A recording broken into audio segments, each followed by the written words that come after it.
Welcome back, dear students of class 8. I am your social studies teacher and I am back with a new chapter, which is chapter number 3 of your books, Tribals, Life and Society. So let's start with our chapter. First, we will see some learning objectives. In this chapter, we are going to study the features of tribals in India, changes in tribal life, Ho and Coal uprising, some other tribal revolts, tribal society and economy, the British and tribals, Santhal uprising.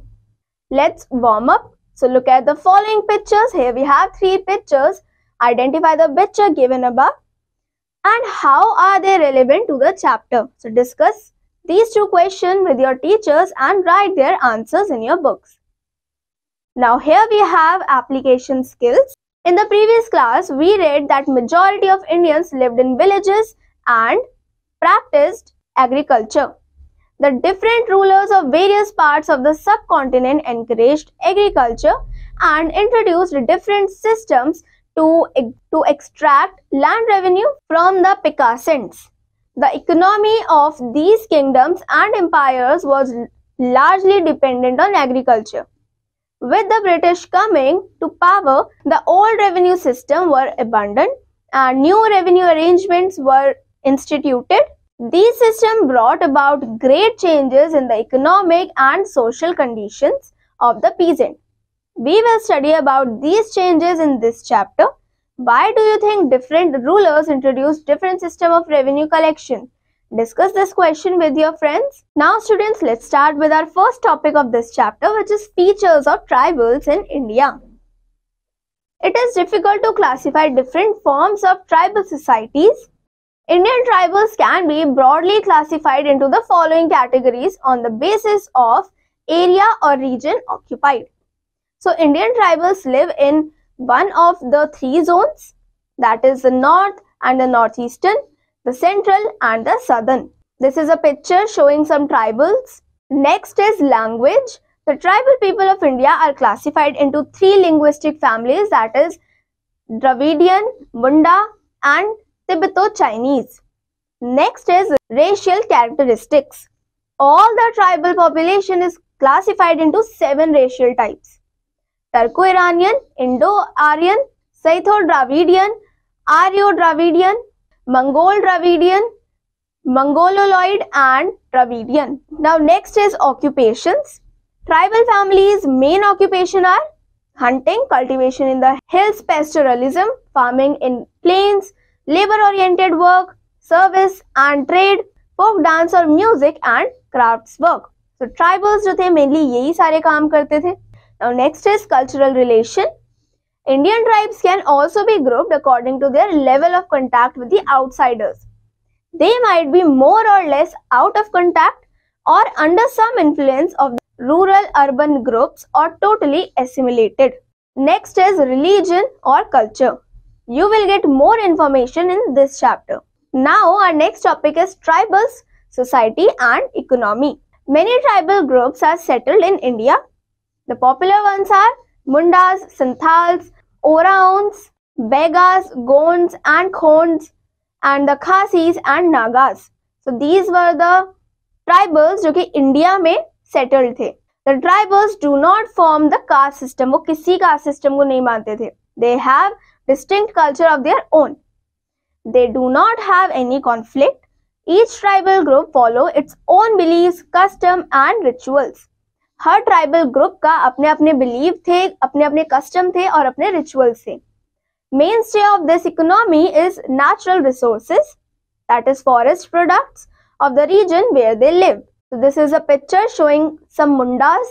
Some of them have settled while some moved from one place to another. They are engaged in different activities like hunting, gathering, shifting cultivation and animal rearing. Our next topic is changes in tribal life. तो time के साथ उनकी life में क्या क्या changes आए, अब उसके बारे में पढ़ते हैं.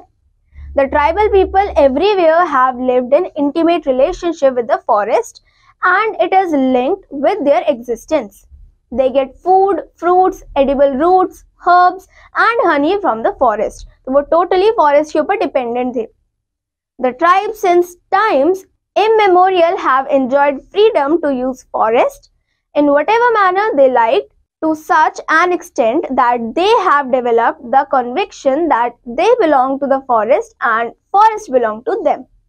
Hence, any move to restrict their freedom and rights have been opposed by the tribals. The British colonial government realized the importance of expensive timber produced by trees such as sal, teak and deodar. The landmark in the history of Indian forestry was the building of railway network. There was a large scale of destruction of forest in the early years of railway expansion. तो railway की जो पटरी है उसको बिछाने के लिए काफी सारे फॉरेस्ट को काफी ज्यादा डिफॉरेस्टेशन किया गया था. The timber was used to make railway sleepers. In order to have easy access to forest land and wood, the British government created a forest department in 1864. To furnish permanent supply of fuel and timber, small blocks of reserved forest were created in the hilly areas like Kumaon and Garhwal. Rules were framed for regulating the chopping of trees for fuel and fodder by the villagers and the tribal people. All these measures directly affected the settlement pattern and survival mode of tribes. अब tribals जो थे वो तो directly forest पर ही dependent थे, forest को ही काटा जा रहा था, तो उनकी जो lives है वो बहुत ज़्यादा affect हो रही थी. The tribal people who had dependent on the forest for food, fuel and fodder and practiced shifting cultivation witnessed the destruction of their livelihood and identify as they were brought into the ambit of colonialism. Here you can see a picture of Garhwal Hills. The colonial administration usurped forest land and introduced the triumvirate of traders, moneylenders and revenue farmers to exploit the tribals. They forced the tribal to work as laborers. The tribal used to call them Dikus, that is bandits. Now our next topic is the British and the tribals. During the British rule, commercialization of agriculture, tightening of government control over forest zones for revenue purposes and utilization of forest wealth for the benefit of the urban population resulted in the penetration of tribal areas by outsiders. These included moneylenders, contractors, traders and government officials who, for their own interest, distributed the social, cultural and economic lives of the tribes and exposed them to exploitation. The Christian missionaries were also active in some of the tribal areas and sometimes created hostile feelings among the tribes. The tribes resented the intrusion of these outsiders into their society. Their resentment resulted in the occasional violent flare-ups against the British government, which were termed as tribal revolts or uprisings, which we are going to study in this chapter is Ho and Kol uprising. So, in 1820, the Ho tribal of Chota Nagpur in Bihar rose in rebellion against the British rulers and local moneylenders and zamindars. The establishment of British authority in the area had to lead to dislocation in the socio-economic living pattern of the Ho people. A large number of Hindu, Muslim and Sikh traders and moneylenders had come and settled among them. Their lands were being occupied by these outsiders through contracts enforced by the courts of law. Widespread discontent ensued among the Hos. The first Ho uprising in 1820 was suppressed by the British, but the Hos rose again in 1821. This time they were well organized and strong enough to besiege the fort of Chinepur. Gradually, the entire Kolhan area came under their control. The Zamindars and the Raja of Porhat appealed to the British for help, and the Ho uprising was ruthlessly crushed. The Chota Nagpur area remained a center of turbulent uprising of the Kol tribes throughout the 19th century. The Oraons, another tribal community, rebelled in 1820, 1832 and 1890 respectively. The Kol tribals organized a rebellion in 1831-32, which was directly mainly against government officials and private moneylenders. The Mahajans extracted 70% or more interest and many Kols became lifelong bonded laborers. तो ये लोग ये uprising जीत तो नहीं पाए थे बल्कि Britishers के लेबरर्स बन गए थे. The immensity of Kol rebellion could be gauged from the fact that troops had to be rushed from far off places like Calcutta, Danapur and Benares to quell it. This picture shows tribal workers in the rice field, and here this picture is of the Kol tribes. Now after that we have another uprising, which is Santhal uprising, one of the most important tribal revolts that broke out before Great Revolt of 1857 was Santhal rebellion. The Santhal rebellion was a native rebellion in the Santhal Parganas in the present day Jharkhand. The rebellion was against both the British colonial authority and the Zamindari system, which exploited the tribals on their own land. However, it was largely a reaction against the permanent settlement system, which reduced the tribals to tenants, liable to pay rents to the zamindars, and increasing urbanization, which affected the traditional tribal life, was also a reason. Now, this picture is an artistic rendition of the Santhal rebellion. The uprising of Santhal began on June 30, 1855. In the tribal belt of what was then known as the Bengal Presidency. The rebellion was led by 4 Murmu brothers, that is Sindhu, Kanhu, Chand and Bhairav. Thousands of Santhals took part in the rebellion and fought their oppressors bravely. Major developments occurred from July 1855 onwards. In many villages, the zamindar tax collectors and the agents were put to death and land was reclaimed by the rebels. On November 10, 1855, martial law was proclaimed over the area. Thousands of Santhals were killed while the leaders were captured. तो martial law लगने की वजह से हजारों Santhals मर गए थे और काफियों को उन्होंने बंधक बना लिया था. The revolt resulted in the Santhal Pargana Tenancy Act by the government to protect the tribals. The martial law was suspended. The law and order was entrusted to the head of the village. These are statues of Sidhu and Kanhu. Now we have a fact file. Born on Thursday in the year 1875, Birsa was named after the name of the day. Such was the custom of the Munda tribe. There seems to be some confusion regarding the birth of place, the place of birth. If one goes by the folk songs, both Ulihatu and Chalkhar are mentioned as his birthplaces. Ulihatu is generally accepted as being correct place because Sugana Munda, Birsa Munda's father, was born in Ulihatu and Koma Munda, that is Birsa's elder brother, lived in Ulihatu, where his house can still be seen. Now here we have a case study about Birsa Munda. This picture is of Birsa Munda.